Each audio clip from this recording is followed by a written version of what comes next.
Hey everyone, want to visualize data in Looker Studio? In this video, I'll show you how to turn your data into clear and interactive visual reports step by step.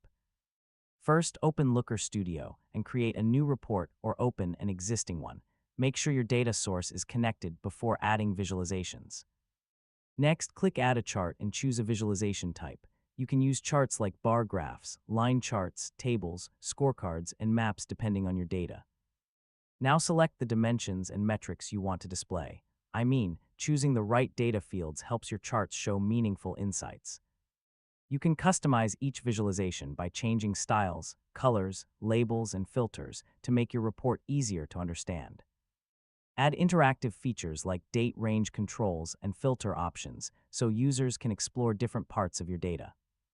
After creating your visualizations, review the dashboard to make sure the information is accurate and easy to read. Finally, organize your report layout and share it with your team or clients.